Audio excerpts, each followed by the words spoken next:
तुम हमेशा इनकी भलाई के बारे में सोचते हो, पर आज तुमने इन्हें मना कर दिया। ये क्या हो गया तुम्हें? जब लोग मुसीबत में होते हैं और कोई उनकी मदद कर दे तो वो लड़ना भूल जाएंगे।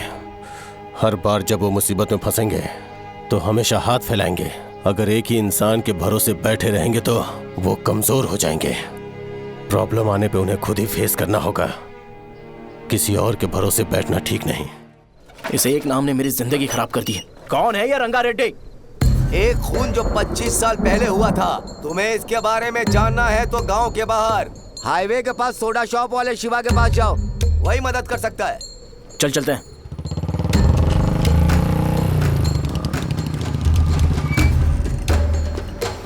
क्या चाहिए तुम्हें? मुझे आपसे बात करनी है।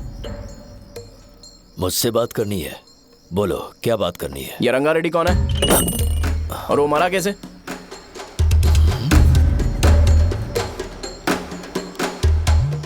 तू विश्वम मेडिकल शॉप वाले का बेटा है ना?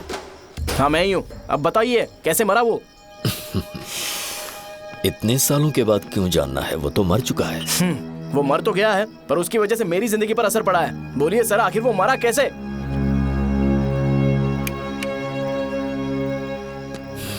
ये नहीं बताएंगे। चल डायरेक्टली उनके बेटे से जाके पूछ लेते हैं। एक मिनट, तुम उसके बेटे को जानते हो? जानता हूं।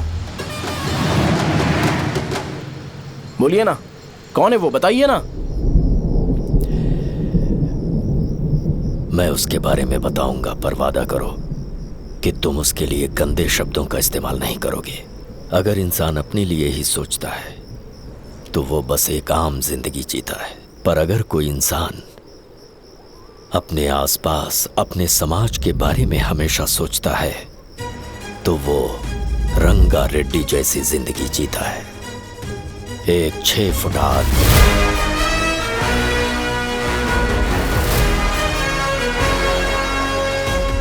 जिसकी शेर जैसी आंखें थी। वो एक ऐसा इंसान था जो गलत को गलत कहने से कभी नहीं डरा। उसके सामने चाहे जो हो, वो हमेशा लोगों की भलाई के लिए जिया। जब भी कोई परिवार तकलीफ में होता था, वो परिवार सबसे पहले रंगा रेड्डी के पास ही जाता था। लेकिन उस दिन नमस्ते साहब।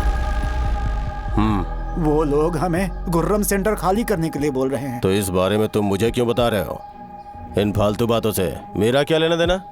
आप लोगों को इस बारे में कोर्ट जाना चाहिए। आप तो हमारी आवाज हो सर। नहीं, मैं नहीं कर सकता। मुझसे उम्मीद मत रखो। तुम लोग जा सकते हो। भैया, वो शॉप हमारी रोजी रोटी है भैया। इतनी दूर हम इन पर भरोसा रख कर आए थे। अब कोर्ट में जाकर क्या कहें? इनके बारे में नहीं पता है। फालतू में हम लोग इनके पास आ गए। रंगा, तुम हमेशा इनकी भलाई के बारे में सोचते हो, पर आज तुमने इन्हें मना कर दिया।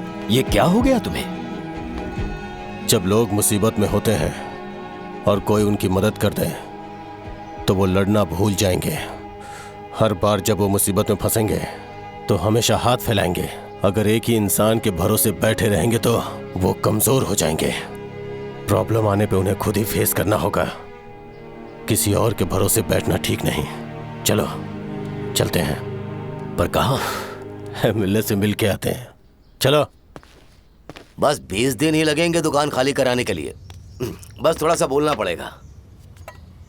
1 लाख रुपए एक दुकान के लिए सही है। आप तब तक पैसे अरेंज करो। अरे कौन है?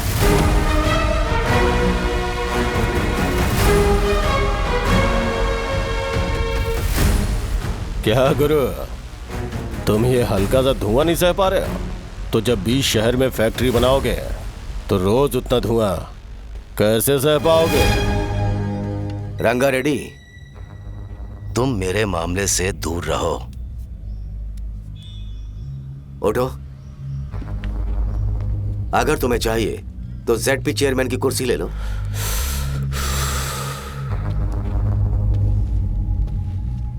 मैं यहां लोगों के लिए बात करने आया हूं, ना कि यहां बैठ के तुम सबके साथ बात करने। अगर 140 दुकानों को खाली करवाओगे तो सोच के देखो, वो सब कहाँ जाएंगे? गांव के बाहर कॉम्प्लेक्स बना देंगे। गांव के बाहर? अगर किसी को मेडिकल इमरजेंसी हुई तो वो लोग कहाँ जाएंगे? गांव के बाहर जाएंगे क्या? और कॉम्प्लेक्स बनाने तक इनका खर्चा कैसे चलेगा सोचा है? वो लोग तब तक संभाल लेंगे।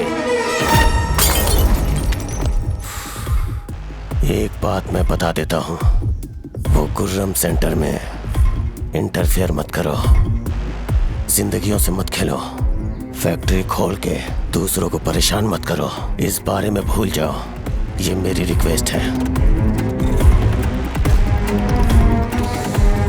रंगारेड्डी, तुम्हें कुर्सी की कीमत नहीं पता है। समुद्र में खड़े होकर सोचते हो कि समुद्र कदमों में है, तो ये तुम्हारी गलती है। वो अगर चाहे तो एक ही बार में निकल लेगा। मैं तुमसे बात करने आया हूं। मुझे अनदेखा करोगे तो मैं तुम्हें मार भी सकता हूं। देखो गुरु, मैं धमकी नहीं देता, ना ही मैं धमकी देने आया हूं। मैं तो बस सच बोल रहा हूं।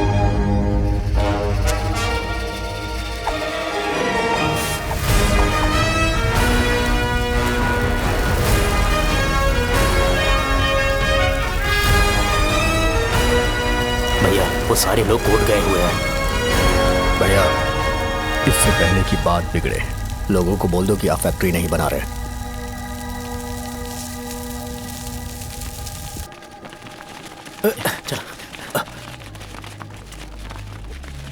नमस्ते साहब।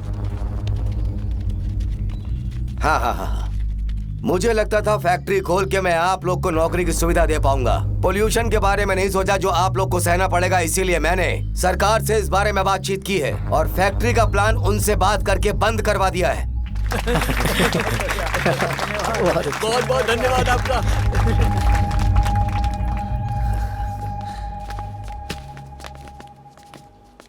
वो मुझे कमीशन में 25 करोड़ दे रहे हैं। अगले इलेक्शन के लिए इतना काफी है। वो जब तक इस गांव में रहेगा मुझे ऐसे ही परेशान करता रहेगा। अगर लोगों को उसके कर्मों के बारे में पता चल गया तो उसे कोई नहीं रोक पाएगा। हमें कैसे भी करके इसे रोकना होगा। ठीक है भैया।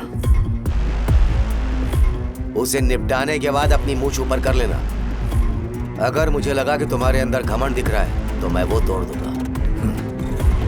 नमस्ते साहब। हाँ। हम देवी माँ की बलि चढ़ाने वाले हैं तो आपको उसमें आना होगा। हाँ, जरूर आऊंगा। चलते हैं चलते हैं। नमस्ते। चल चल चल। Happy birthday to you. Happy birthday to you. देख तो पापा तेरे लिए क्या गिफ्ट लाए हैं। देख। साइकिल। अरे सुनो, इसे कल चला लेना।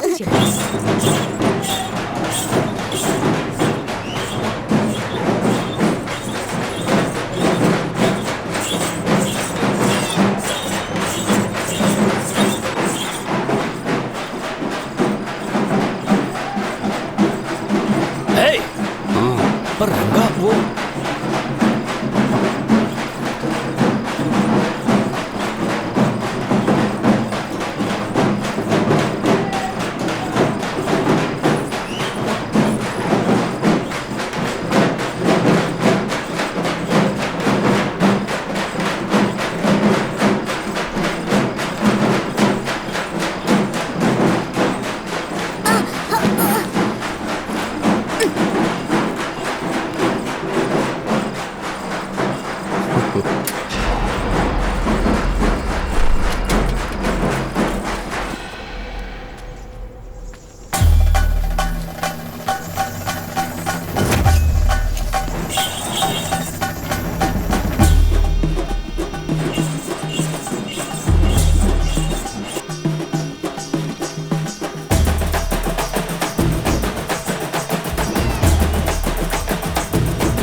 सिवैया, बोलो रंगा।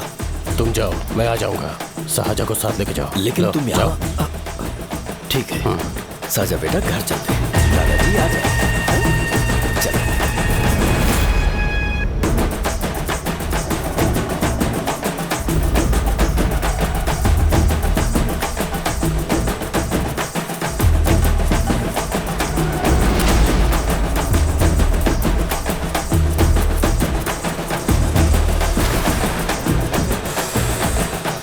संकोच मत करो, आ जाओ।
उस दिन उसने तुम्हारी जान बचाने के लिए अपनी जान दे दी।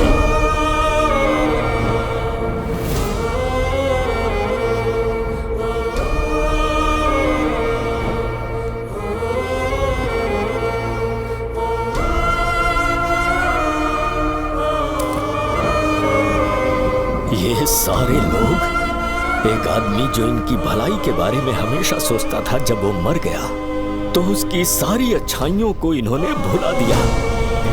अगर उसका नाम इन्हें याद है तो ये कि रंगाबली की मौत कैसे हुई। वो हमारे अच्छे काम को भूल जाएंगे और बेटा हमारे बारे में जो मन में आएगा बोलने लगेंगे। यही समाज का नेचर है। इन लोगों ने उसे एमएलए बना दिया जिसने रंगा रेड्डी को मारा था, और अभी तो उसका बेटा भी एमएलए बन गया है। ये सारे लोग जो उसकी कुर्बानी की वजह से जिंदा है, उन्हें भी उसकी सच्चाई के बारे में नहीं पता।